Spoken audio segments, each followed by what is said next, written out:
नमस्कार, आप देख रहे हैं डिबेट लाइव। मैं हूं आपके साथ अनुराग दीक्षित। इस सवाल के साथ कि क्या वोट के लिए सनातन पर सवाल खड़े किए जाएंगे, क्या वोट के लिए दक्षिण बनाम उत्तर की राजनीति की जाएगी, या कहिए देश को बांटने की कोशिश की जाएगी, इस मुद्दे पर बात करने के लिए एक खास पैनल हमारे साथ जुड़ चुका है। हमारे साथ भारतीय जनता पार्टी के प्रवक्ता सिद्धार्थ यादव हैं, कांग्रेस पार्टी के वरिष्ठ नेता और प्रवक्ता रोहन गुप्ता साहब हमारे साथ जुड़ चुके हैं, और देश के वरिष्ठ पत्रकार और राजनीतिक विश्लेषक राहुल देव सर हमारे साथ जुड़ चुके हैं। सिद्धार्थ यादव, जिस तरीके के बयान कार्ति चिदम्बरम के आते हैं, प्रवीण चक्रवर्ती के आते हैं, और उसके बाद डीएमके के सांसद ने संसद में जो कुछ कल कहा, उन शब्दों का हम इस्तेमाल भी नहीं करना चाहते क्योंकि उनको हटा दिया गया है संसद की कार्रवाई से। उन्होंने भी अपने बयान को वापस ले लिया है। सनातन पर सवाल उठते रहे, दक्षिण बनाम उत्तर के राजनीति लगातार गर्मा रही है। क्या आपको लगता है कि सनातन और क्षेत्र में बांटने की कोशिश कांग्रेस पार्टी या विपक्ष की तरफ से की जा रही है?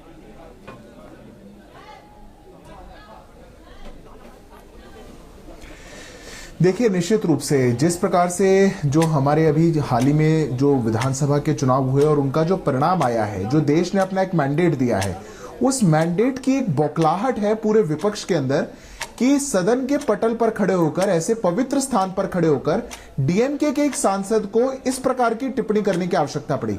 जो बात वो बोल रहे थे, वो बात दूसरे शब्दों में कही जा सकती थी, या मैं यूं कहूं वो कह चुके थे उत्तर भारत, वो नॉर्थ इंडिया कह चुके थे।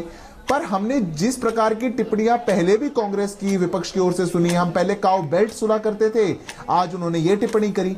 ये मैं मानता हूं कि एक विकृत मानसिकता, एक जो मार्क्सवादी मार्क्सिस्ट मानसिकता है, ये उस मानसिकता से ग्रसित लोग, और विशेष रूप से डीएमके पार्टी जो अपने राज्य में करप्शन और परिवारवाद से घिरी हुई है, जो पार्टी अपने राज्य के अंदर सिद्धार्थ, आपके 45 सेकंड खत्म हुए, मैं आऊंगा आपके पास। रोहन गुप्ता, एक तरफ इंडिया गठबंधन के जो सहयोगी हैं वो गाय को लेकर, उत्तर भारत को लेकर सवाल खड़े करते हैं, मैं सिर्फ गाय पर फोकस कर रहा हूं। दूसरी तरफ आप ही की पार्टी के बड़े नेता और छत्तीसगढ़ के अब तक के मुख्यमंत्री भूपेश बघेल उसी गाय के गोबर को खरीद रहे थे और एक चुनावी मुद्दा बना रहे थे। ये कंट्राडिक्शन है क्या?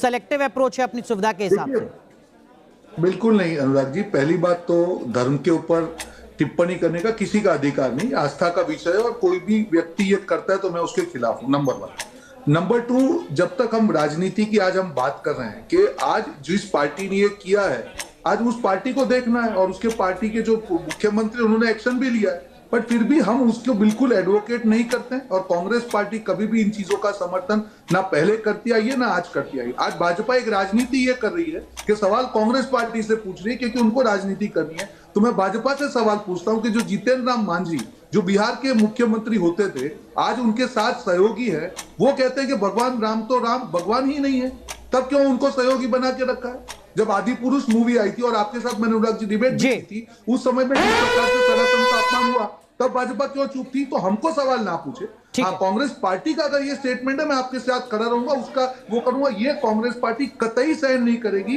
कभी भी धर्म का अपमान हो, कभी भी किसी की आस्था लेकिन राहुल देव सर, जो पार्टी का रोहन गुप्ता कांग्रेस पार्टी के प्रवक्ता के तौर पर चीजों को क्लियर कर रहे हैं, अच्छी बात है, लेकिन उनके सहयोगी है ना सर, जो कभी गाय को लेकर सवाल खड़ा करते हैं, कभी सनातन को लेकर सवाल खड़ा करते हैं, कभी रामचरितमानस को लेकर सवाल खड़ा करते हैं, फिर चाहे वो डीएम को हो या समाजवादी पार्टी के कोई और बड़े नेता हो। दुविधा में तो कहीं ना कहीं रहेगा सर विपक्ष, गठबंधन खासकर। राहुल देव सर, ये गठबंधन की, कोई भी गठबंधन हो, उसकी ये एक अनिवार्यताएं होती ही हैं, क्योंकि इतनी अलग अलग विचारधाराओं वाली, अलग अलग पृष्ठभूमियों वाली पार्टियां एक साथ आती हैं, तो ऐसा तो होता नहीं कि वो अपनी विचारधारा छोड़ दें एकदम, और जो कुछ अब तक जिस तरह से वो बोलते रहे हैं वो बिल्कुल छोड़ दें। तो इसमें समय लगता है, समन्वय में, एक आपसी समझ बनाने में, और एक साझा नैरेटिव बनाने में, आख्यान बनाने में, वो अभी नहीं हुआ है। इसलिए ये संकट आता रहेगा गठबंधन के सामने जब तक सचमुच सब लोग एक ही बात पर सहमत नहीं हो जाते कि क्या कहना है और क्या नहीं कहना है जी। तो क्या नहीं कहना है, इस पर सहमत होना भी बहुत जरूरी है। उसके साथ साथ कि क्या हमें कहना है, वो अभी तक हुआ नहीं है, इसलिए ये हो रहा है, और मुझे लगता है कि अभी कुछ देर और। ठीक है सिद्धार्थ, आप कुछ कहना भी चाह रहे थे रोहन गुप्ता के बयान पर, और जो सवाल उन्होंने खड़ा किया वो तो वैलिड है ना सर। जीतन राम मांझी अगर कुछ कह रहे हैं तो सवाल तो आपसे भी पूछा जाएगा।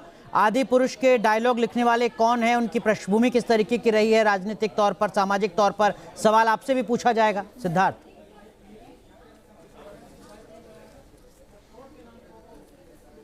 देखिए अनुराग जी, दो तरफ की बात नहीं हो सकती। कांग्रेस पार्टी टीवी चैनल पर बैठकर ये कहना चाहे कि हम तो बिल्कुल बर्दाश्त नहीं करते, ऐसी बातों को एंडोर्स नहीं करते, पर वो अपने गठबंधन के लिए, अपनी राजनीति की मजबूरी के लिए एक टेबल शेयर कर लेती है, एक डायस शेयर कर लेती है, और ये पूरा इंडी गठबंधन एक साथ बैठ जाता है, जिसमें कौन कौन लोग बैठते हैं?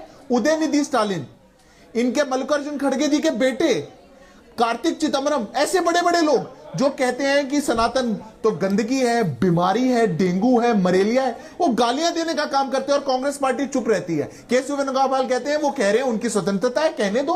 तब राहुल जी को याद नहीं आता कि कांग्रेस पार्टी का क्या स्टैंड था। ये दो तरफों की बात नहीं हो सकती। अगर सदन के पटल पर गलत बात कही गई तो कांग्रेस पार्टी को भी सदन के पटल पर खड़े होकर के बोलना चाहिए, और डीएमके लगातार ऐसी अगर बात बोल रही है तो कांग्रेस पार्टी को कहना चाहिए कि कुछ भी हो जाए हम इनके साथ गठबंधन में नहीं। रोहन गुप्ता कह रहे हैं कि लगे हाथ जीतन राम मांझी का भी खंडन कर दीजिए आप वोट के लिए तो कुछ कहना चाह रहे हैं क्योंकि देश जग चुका। रोहन गुप्ता कह रहे हैं लगे हाथ जीतन राम मांझी का भी खंडन कर दीजिए आप। नहीं, बिल्कुल खंडन है, उनको हटाइए ना, आपके गठबंधन से हटाइए। बिल्कुल मैं चैलेंज करता हूं, आप हटाइए। ये अनुराग जी हमको एडवाइस कर रहे हैं, देख लीजिए, हमारे साथ कोई भी गठबंधन का साथी अगर हमारे साथ गठबंधन में रहा हो, मैं रोहन जी से कह रहा हूं उदाहरण लेकर के आए, हमारे गठबंधन में रहते हुए अगर वो कभी सनातन के विरोध की बात करेगा तो हमारे साथ नहीं रह सकता। किसी ने पहले कुछ बोला, वो भविष्य में कुछ बोलेगा, वो बात अलग है। पर अगर स्वामी प्रसाद मौर्य भारतीय जनता पार्टी के साथ थे तो उन्होंने गठबंधन में है वो, पर वो कांग्रेस पार्टी के साथ गए, समाजवादी के साथ गए, तब उनका मुंह खुलता है। ये भारतीय जनता पार्टी सनातन के साथ साथ रोहन गुप्ता एक और जो सवाल है वो ये है कि देखिए जब जब कांग्रेस पर संकट आया तब तब कांग्रेस ने उत्तर से दक्षिण का किनारा किया, फिर चाहे वो चिकमंगलूर हो या फिर उसके बाद अब राहुल गांधी की संसद सदस्यता तक का पूरा सफर, इंदिरा गांधी, सोनिया गांधी और अब राहुल गांधी। क्या ये लड़ाई 2024 की नॉर्थ वर्सेस साउथ करने की कोशिश कांग्रेस पार्टी की तरफ से की जा रही है? प्रवीण चक्रवर्ती का मैंने जिक्र किया, कार्तिक चिदम्बरम का मैंने जिक्र किया। बिल्कुल नहीं, इस प्रकार का बयान कभी देश में आना ही नहीं चाहिए। देश को कोई डिवाइड नहीं कर सकता है, जनता के मुद्दे कॉमन है। चुनाव में हार जीत है, वो लोकतंत्र का एक हिस्सा है। कई बार हम हमारा नैरेटिव जनता तक नहीं पहुंचाते, हमारी हार होती है। जहां पे हम पहुंचा पाते हैं जीत हुई। हिमाचल कहां पे? हिमाचल नॉर्थ में नहीं है कि वहां पे कांग्रेस पार्टी जीती है। तो मुझे नहीं लगता अनुराग जी कि इस प्रकार की डिबेट करके हमको देशवासियों को इस प्रकार की दुविधा या उसमें जाना चाहिए। कभी भी इस प्रकार का डिवीजन होना चाहिए। हाँ, एक बात जरूर है, जो तेलंगाना में कांग्रेस पार्टी सिर्फ 5 बैठक थी, वहां पे अगर 65 तक हम पहुंच सकते हैं, ये काम हम सारे राज्यों में कर सकते हैं। जो हिमाचल में भाजपा के दिग्गज नेता थे, उनके राष्ट्रीय अध्यक्ष वहां से आते, वहां पे कांग्रेस पार्टी जीती। तो मुझे नहीं लगता है कि इस प्रकार की जो डिबेट है उसका कोई स्थान है। राहुल सर, 3 चुनाव हारे क्योंकि हमारे मुद्दे हम जनता तक नहीं पहुंचा। राहुल सर, लेकिन इस तरीके की डिबेट तो हो रही है और मीडिया से पहले तो कांग्रेस के जो कुछ छोटे बड़े नेता हैं उन्होंने ही इस चर्चा को हवा दी है। कार्तिक चिदम्बरम, प्रवीण चक्रवर्ती का मैं जिक्र कर रहा हूं, कुछ और नाम भी हैं इस तरीके के जो कह रहे हैं कि अब लड़ाई नॉर्थ वर्सेस साउथ की है। अब विपक्ष ये, खासकर भारतीय जनता पार्टी, ये सवाल खड़ा कर रही है कि देखिए जातिगत जनगणना के नाम पर देश को बांटने की कोशिश जब फेल हो गई 4 राज्यों में, तो अब देश को क्षेत्र के नाम पर बांटने की कोशिश की जा रही है। देखिए, ये पार्टियों की आपसी जो खींचतान है और आरोप प्रत्यारोप है, उसमें पढ़ने का कि कोई एक पक्ष लेने की जरूरत मुझे नहीं है। एक पत्रकार के नाते मैं यहाँ ये कहना चाहता हूँ कि पहले तो सारे दक्षिण को एक मानना और एक ही विचारधारा का मानना, ये छोड़ना चाहिए हमें। ऐसा नहीं है। और तमिलनाडु, ये मुख्यतः तमिलनाडु की समस्या है। इस तरह के बयान आए हैं वो तमिल पार्टियों की ओर से आए हैं या तमिलनाडु में रहने वाले कार्ती जैसे दूसरी पार्टियों के नेताओं के आए हैं। तमिलनाडु का एक लंबा इतिहास है, लगभग 150 साल का, जो उत्तर भारत विरोध, हिंदी विरोध और ब्राह्मणवाद विरोध, उसको हिंदुत्व विरोध भी कह सकते हैं आप। ये उनकी लंबी पृष्ठभूमि है और इतिहास है। अभी उससे वो बाहर नहीं निकले हैं, तो इसलिए उनके नेताओं के मुंह से इस तरह की बातें निकलती रहती हैं। वो कहते हैं अपने तमिलनाडु की कॉन्स्टिट्यूएंसी के लिए, लेकिन अब आज सोशल मीडिया के युग में वो बात राष्ट्रीय हो जाती है और उसका एक अलग अर्थ निकाला जाता है। कोई भी पार्टी, और कांग्रेस जैसी पुरानी पार्टी इतनी मूर्ख नहीं हो सकती कि वो उत्तर और दक्षिण का विभाजन पैदा करके राजनीतिक लाभ उठाने की कोशिश करे, क्योंकि इससे उसको कोई लाभ मिलेगा नहीं, इससे नुकसान ज्यादा होगा। इसलिए ये मानना कि कांग्रेस जानबूझ के ये कर रही है, ये तो बिल्कुल निराधार। लेकिन सिद्धार्थ, अगर चुनाव के मद्देनजर, सियासत के मद्देनजर दक्षिण बनाम उत्तर की रणनीति पर कांग्रेस पार्टी काम कर रही है, तो यहां आपकी तो मुश्किलें बढ़नी चाहिए ना। कर्नाटक, केरल, तमिलनाडु, आंध्र प्रदेश, तेलंगाना, पुडुचेरी, ज्यादातर जगहों पर भारतीय जनता पार्टी का वजूद नहीं है, खत्म हो चुका है।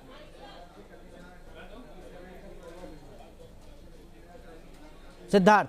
नहीं, देखिए, मैं ऐसा अनुराग जी आपसे सहमत नहीं हूं। पहली बात तो किसी प्रकार का कोई डिवीजन नहीं होना चाहिए, पर कांग्रेस पार्टी ऐसा डिवीजन कर भी इसीलिए रही है क्योंकि वो जानती है कि अब दक्षिण के अंदर भारतीय जनता पार्टी के प्रति मतदाताओं के मन में एक मैं मानता हूं पॉजिटिविटी आई है। अभी भी कर्नाटक से इतनी बड़ी संख्या में लोकसभा के सांसद हैं और वो भारतीय जनता पार्टी के हैं। तमिलनाडु के अंदर जिस प्रकार से Bharatiya Janata party ground gain कर रही है वो भारतीय जनता पार्टी के कारण है। पर मैं रोहन जी की बात का भी जवाब देना चाहूंगा। रोहन जी ने कहा जो तेलंगाना में हम जीते वो जीत बहुत बड़ी है। जीत जो जहां की भी हो जाती है वो बहुत बड़ी लगती है, पर वास्तविकता तो यह है कि तेलंगाना इन 4 राज्यों में सबसे कम अगर राहुल गांधी की रैलियां कहीं होल्ड हुई थी तो वो तेलंगाना के अंदर हुई थी।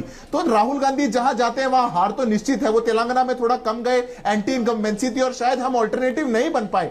तो लोगों की भले ही कांग्रेस पार्टी पसंद नहीं थी, पर ऑप्शन के नाते कुछ और नहीं होने के कारण भी उन्होंने उनको चुना। ये वास्तविकता जो है, ये सनातन को गाली देने का जो पूरा फैशन है, ये राहुल जी से ही शुरू होता है। राहुल जी ने क्या क्या बोला था, मंदिर में जाने वाले लड़कियों को छेड़ते हैं, ये जो ओबीसी है, ये सांसद है, ये मूर्तियों की तरह, इनमें कोई पावर नहीं है। तो पूरी कांग्रेस पार्टी को लगता है कि हम गालियां देंगे, ये जो नैरेटिव और जो है पूरी पार्टी से ठीक है। सिद्धार्थ हो गया। मानसिकता रोहन गुप्ता, ये जो बयान कुछ आए और एक जो नैरेटिव भारतीय जनता पार्टी की तरफ से और ज्यादा गढ़ा जा रहा है, आपको लगता है कि आपकी मुश्किलें और ज्यादा बढ़ सकती हैं? कैसे, कहां तक, कब तक सफाई पेश करेंगे? अनुराग जी, भारतीय जनता पार्टी एक तकवादी पार्टी है। मैंने जैसे कहा, मैंने सवाल पूछा, जवाब नहीं दिया। अगर आप इतने ही सनातन धर्म की बात करते हो, मैंने 2 एग्जांपल दिए। जितेंद्र राम मांझी ने बयान देने के बाद उनका भाजपा में स्वागत हुआ, तो क्यों भाजपा ने रोका नहीं? अगर उनकी नीयत में खोट नहीं थी, अगर वो सनातन का इतना ही उनको लगता है कि वो सोचते हैं, तो क्यों जितेंद्र राम मांझी को पार्टी में दिया? जिस व्यक्ति ने ये किया कि राम तो भगवान ही नहीं थे। मैं आपके बीच में नहीं बोला था, प्लीज, मैं let us not talk like this. मेरा ये सवाल है कि पहले भाजपा जब हमको सवाल पूछती है, अगर हमारे सहयोगी के लिए, तो पहले भाजपा उस पर आचरण करके दिखाए कि जिस व्यक्ति ने भगवान राम का अपमान किया था उसको अपनी पार्टी में अगर भाजपा नहीं लेती, और अगर मुझे सवाल पूछते तो मैं डीएमके के जो स्टेटमेंट है उसके लिए आंसरेबल रहता। नंबर 1। नंबर 2, इन्होंने अभी साउथ और नॉर्थ की बात की, ये बेतों की बात कर रहे हैं कि राहुल जी ने सबसे ज्यादा रैली यहाँ पे की है। क्या बात कर रहे हैं आप? तो ये बात मत कीजिए। चुनाव हारने के बाद में, जीतने के बाद में आप 10 एनालिसिस करते हैं। मैं भी आपको सवाल पूछूंगा कि जिस तेलंगाना में आप 2 बार इलेक्शन जीते थे, जानबूझ के आपने अपनी पार्टी को खत्म किया। जो पार्टी भाजपा यहाँ पे नंबर 2 पे थी वो चली गई पीछे। तो ये सब बातें मत कीजिए। सिद्धार्थ, आपका जवाब, उसके बाद मैं राहुल देव सर के पास जाऊंगा। सिद्धार्थ, जितेंद्र मांझी पे जवाब दीजिए कि राम भगवान के खिलाफ स्टेटमेंट देने के बाद। अनुराग जी, मैं तो सीधा बोल रहा हूं, अगर जवाब ही चाहिए तो मैं जवाब दे देता हूं। सिद्धार्थ, मैं दे रहा हूं, मैं खंडन करता हूं।